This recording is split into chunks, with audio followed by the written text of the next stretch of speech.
আজকে কলার খোসা বানাবো।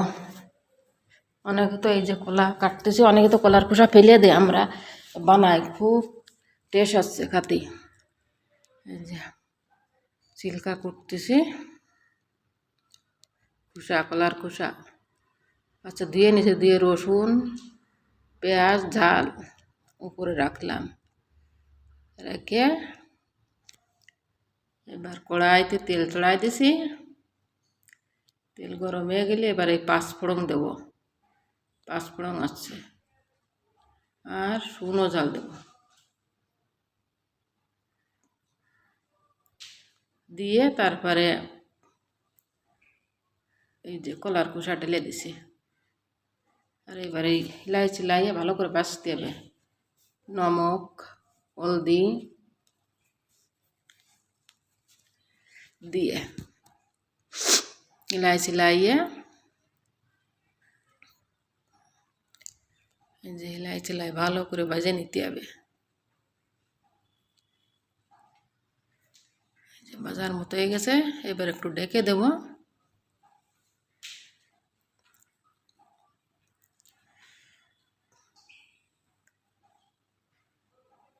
এই যে ঢেকে দিয়ে এবার উঠোচ্ছে, এবার এটা আর একটু হিলাই সেলাই নেব। দেখো ভাজা হয়ে গেছে, এবার বাটি দিয়ে রাখতেছি।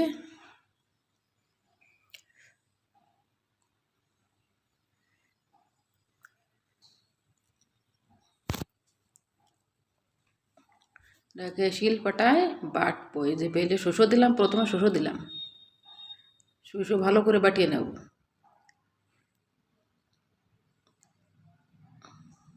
শসা ভালো করে বাটিয়ে তারপরে এই যে ভাজা কলার খোসা এই মানে বাটবো এর সাথে, এই শসার সঙ্গে অল্প অল্প করে বাটবো।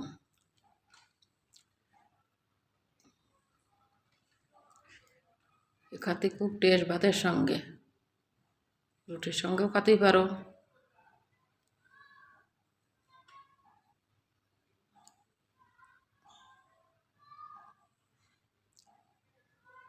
দেখতে কত সুন্দর দেখা যাচ্ছে। এবার লাড্ডুর মতো বানাইয়ে রাখবো, তারপরে নেও একটা নিয়েছে, ভাতের সঙ্গে খাও, রুটির সঙ্গে। চারটে বানাচ্ছি আমি।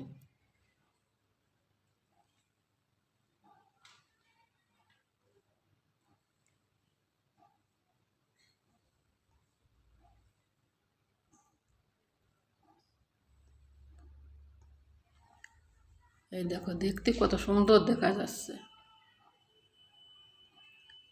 খেতে অনেক ভালো দেখা যাচ্ছে, কত সুন্দর দেখা যাচ্ছে, খেতে অনেক ভালো লাগবে। আমার মতো বানা খাও, দেখি কত সুন্দর। একতাল ভাত খেয়ে নিবা এই দিয়ে, কলার খোসা বাটা দিয়ে।